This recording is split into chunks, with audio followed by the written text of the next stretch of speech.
600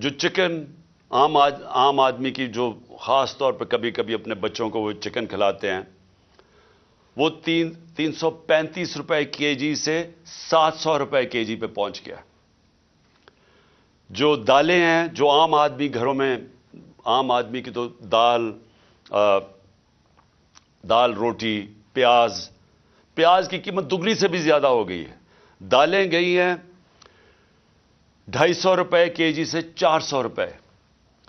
اور اب کسان دیکھیں، ہمیں جب تک کسان کو نہیں اٹھاتے، اور جو ہم نے پوری کوشش کی اٹھانے کی، اور ماشاءاللہ ہمارے دور پہ آخری 2 سال میں کسانوں کے پاس ریکارڈ پیسہ آیا۔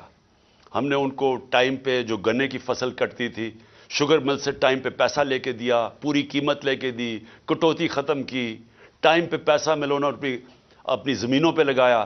ریکارڈ 4 فصلوں کی ریکارڈ پروڈکشن 2 سال ہوئی ہماری، یعنی بمپر کراپس ہوئی۔ تو آج وہ جو یوریا استعمال کرتا ہے وہ 1668 روپے ہمارے دور میں تھا، آج یوریا گیا ہے 3000 روپے پہ۔ ہمارا جو پھر میں اور بھی چیزیں جو گھر بنانے کے لیے سریا لوگ استعمال کرتے ہیں، سیمنٹ استعمال کرتے ہیں، تو سیمنٹ گیا ہے 865 روپے سے 1062 روپے پہ۔ جو سریا استعمال کرتے ہیں وہ 2 لاکھ روپیہ ٹن سے، سلیب سے، وہ گیا ہے 3,05,000 پہ۔ 2 لاکھ سے 3,05,000 پہ۔ اب جو لوگوں نے گھر بنا رہے ہیں، کنسٹرکشن کر رہے ہیں، ان سب کو مشکلیں پڑ گئی ہیں۔ جو پروجیکٹس تھے ہمارے، مثلا آپ سڑکیں بن رہی تھیں، جو پرانے پروجیکٹس چل رہے تھے، ان سب میں مشکلیں پڑ گئی ہیں۔ ہم جو شوکت خانم بنا رہے ہیں، اور جو انشاءاللہ اس سال کی اینڈ میں کھلنا تھا کراچی میں، اب وہ سارے ہمارے جو ایسٹیمیٹس ہیں وہ سارے اپسیٹ ہو گئے ہیں۔ امپورٹس رک گئی ہیں، جو سٹیل کی امپورٹس تھی، کئی چیزیں رک گئی ہیں۔ تو سارے اس طرح پروجیکٹس جو آن گوئنگ پروجیکٹس ہیں سب متاثر ہو گئے ہیں، یہ جو قیمتیں بڑھی ہیں سیمنٹ کی اور سٹیل کی۔ لوگ گھر بنا رہے تھے، ان کے گھروں کے قیمتیں ایک دم اوپر چڑھ گئی ہیں۔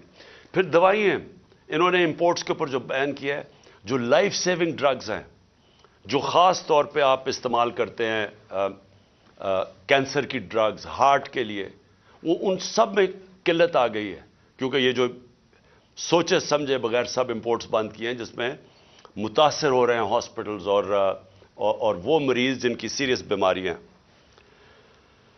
اچھا، اب یہ نئے بجٹ آ گیا، یہ میں آپ کو بتا رہا ہوں، یہ اب تک جو مہنگائی ہوئی تھی، اب یہ جو انہوں نے ابھی جو آج لے کے آئے ہیں، اس کے اندر گیس اور بجلی، میں اب عام آدمی کی پھر بات کر رہا ہوں کہ جو گیس کا جس کا بل 3000 کا آتا تھا، وہ آج ہو جائے گا 4300 کا۔ جو بجلی کا بل جن کے گھر 10,000 آتا تھا، وہ 13,000 پہ چلا جائے گا۔ سو یہ مزید میں آپ کو آج کے بل کے بعد جو مہنگائی ہے، sales tax across the board بڑھا دیا ہے، یعنی ساری چیزیں، کیونکہ سیلز ٹیکس انہوں نے بڑھایا ہے، ساری چیزیں اس سے مہنگی ہوں گی۔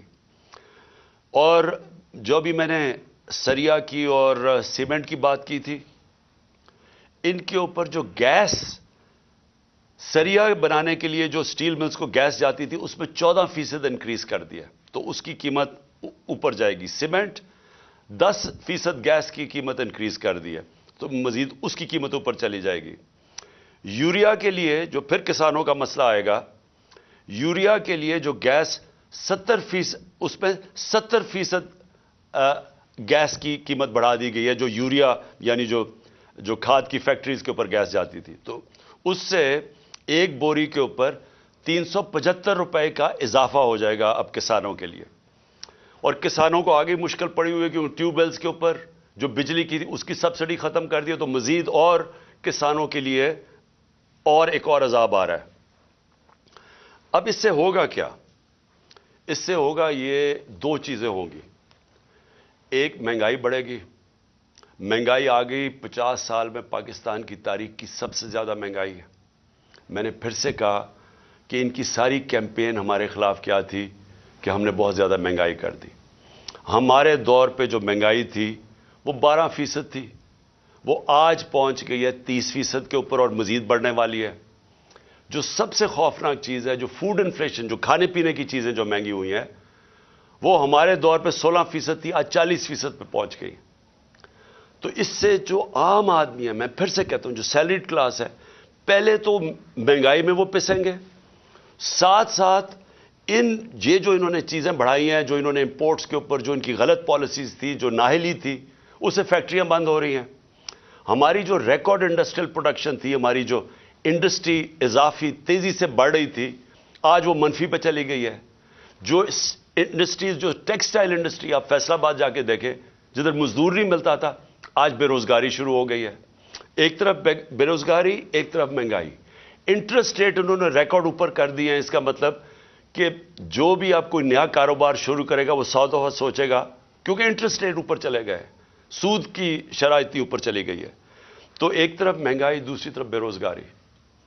اب میں جو آج میرا اصل آج آپ سے بات چیت کرنے کا مقصد کیا تھا، اب آگے ہم کیا کر رہے ہیں، جا کدھر رہے ہیں. میں اس لیے آپ سے کہہ رہا ہوں کہ یہ جو مزید مہنگائی آئی ہے اور یہ جلدی جلدی انہوں نے کی ہے، شروع میں ان کو سمجھ نہیں آئی کیا کرنا تھا.